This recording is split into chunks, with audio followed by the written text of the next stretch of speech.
What is up, Switchforce? How are you all doing? I just recorded this video, but for some reason my mic made me sound like an 80-year-old man with a super deep, scratchy voice. So round 2. I've been out of the loop. I just feel really off lately. I moved house. I took forever just packing everything up and getting into the new place, and then I had international travel, and I just feel, I don't know, I just feel out of it. So I apologize. The videos have been a little slow, just having one of those times and doing my best to get back in the swing of it. But we've got big games coming, and we got interesting things in our midst. One of them, Luigi's Mansion 3 losing out to Mario and Sonic. It shocked me at first, but we'll get into the details. Also, there's a really good Switch sale that might be your best bet if you're waiting to pick up a system. And then Pokémon Sword and Pokémon Shield looked like they had a weird online membership of their own, but alas, that's not the case. We're going to dive into these things. Let me know your take in the comments down below, everybody. Hit that like button if you enjoy the video. It really means a lot, helps out. So please do. Thank you. All right, let's talk about Luigi's Mansion 3. Super excited for the game. The previews have been glowing. They say there's a lot of diversity, creativity, care, attention to detail. It's that rare linear single-player Nintendo game with a storyline. Man, I'm super excited. But I saw this headline today that Mario and Sonic at the Tokyo 2020 Olympic Games beat Luigi's Mansion 3 in review score.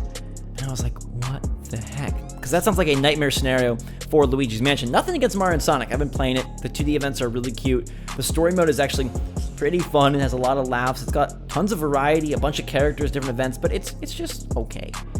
Luigi's Mansion 3 is supposed to be great. So I saw, goodness gracious, it got a 33 out of 40. And Mario and Sonic got a 34 out of 40. What the heck is going on? And then I was like, oh, it's Famitsu. Now, if you don't know, Famitsu is a very popular Japanese magazine that reviews, or outlet, I guess, that reviews games. They've got a very storied history, but sometimes they're just wonky with review scores.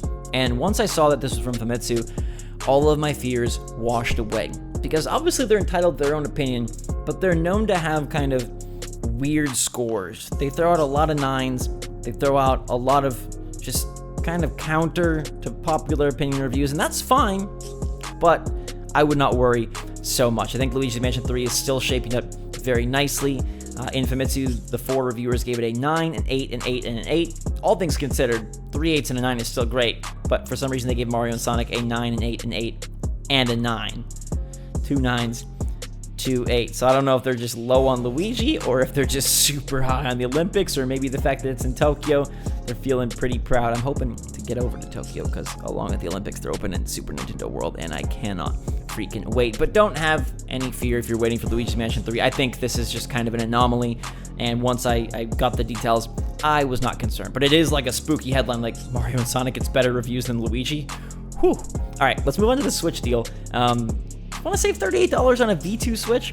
So this is the Switch with the red box. This is the Switch with the better battery life, and it's the best price it's been since it came out. It's available for $262.95 on Rock of 10, which isn't the most popular deal website in terms of, it's not Amazon or Walmart or Best Buy, but it's totally reputable, big company, and they've got it on sale for $262.95. Now you have to sign up for the site, but that's free. It's just like opting into their emails. There's a promo code I'll put in the description that you have to use, and that's a pretty solid savings. I was thinking about what Switch is going to do for Black Friday this year, because effectively they've got 3 different SKUs on shelves. They've got Switch Lite, Switch V2, and leftover OG Switch stock. Would they dare the Switch on a super discount? And I say they would not dare, because now that Switch Lite is $200, we know that thing's not going down. They're releasing the Zacian and Zamazenta edition right before Black Friday. It's at $200. It just came out. That ain't dropping. So if that doesn't drop, then the Switch can't really drop that much either, because they need to keep enough separation between the two systems so that it makes the value proposition on both ends worthwhile. It makes the Switch Lite a cheaper portable-only alternative, and it makes the Switch the big brother that does things a little bit better. Say they dropped it to $250, then for $50 more, you get detachable Joy-Con, easier multiplayer, dockable gameplay, TV mode.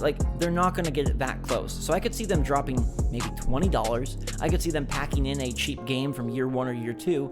I don't see this getting a big drop. So $262.95 might be one of, if not the best prices of the year if you're looking to get this better battery, Switch V2. I think you're not going to see any Switch Lite sales.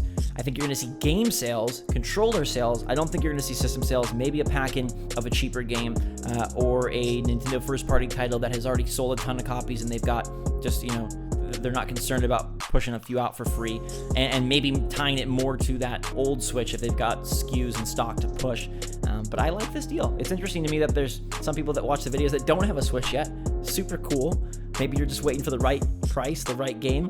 This is a pretty solid one. So we'll drop the link in the description. All right, we've also got Pokémon Sword and Shield, and this one fascinated me a bit, but it amounted to status quo.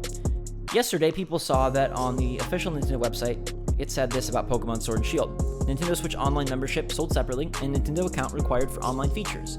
This game includes an in-game purchase option for users who do not have a membership. And everyone was like, whoa, okay, maybe there's a way to just pay for Pokemon Online. Like, if I'm not happy with Nintendo Switch Online, I think their service kind of stinks, I don't like classic games, and I'm just not that into it, I can get a cheaper membership just for Pokemon. So I can battle, I can trade, I can raid, all that good stuff. Alas, that's not the case. And it makes perfect sense because even though that sounds exciting, if you're not a fan of NSO and don't want to partake in a 12-month membership, I don't know how cheap they could have possibly gone. Because remember, Switch Online is less than $2 a month. $20 for the year, it's less than $2 a month. So how cheap could they possibly have gotten for a Pokemon-only membership? They're not going to give you a 75-cent membership. It would have been a couple bucks. Maybe, I guess they could have done 10 for the year. That would have been okay, but it's one game, and I honestly think if this was a real thing, it would not have been a great deal. So it's okay that it's not real. It's just an in-game option to purchase Switch Online. There's an option within the game to buy a membership. So basically, it's the opposite of what people thought. Instead of it being a nice alternative for those who aren't fond of Switch Online, it's just them pushing the online service even more, which they got to do because they need more members to make it better and keep things going and flowing, and maybe it's actually the inverse. Maybe they should make it better to get more members, but I think in their mind they need to push subscriptions to justify expansion and updates and whatnot. Anyways, Pokemon Sword and Shield function as every other game that needs Nintendo Switch Online. You need the membership if you want to play over the internet. And that's going to do it for what I've got today. I was spooked by that Luigi's Mansion thing, but alas, you don't have to worry about it. A really good deal on Switch V2 from Rakuten if you're into that. And then Pokemon Sword and Shield, it's status quo. No worries or any quirks there. Let me know what you think in the comments down below. Hit that like button if you enjoyed the video, and thanks so much for your support. Any kind messages I get, like on Twitter and stuff, they really mean a lot. They really make my day a lot better. It's been a rough time lately, and doing my best to stay the course and bring you guys cool content. Good stuff in the works. Big games coming. Luigi's Mansion 3 is obviously one of them. Can't wait. It's, 8 days away, a week away, getting closer. Holiday gaming is here. Thanks for being a part of it with me. Until next time, everybody, I love you a lot. Have a fantastic day. Switch Force out.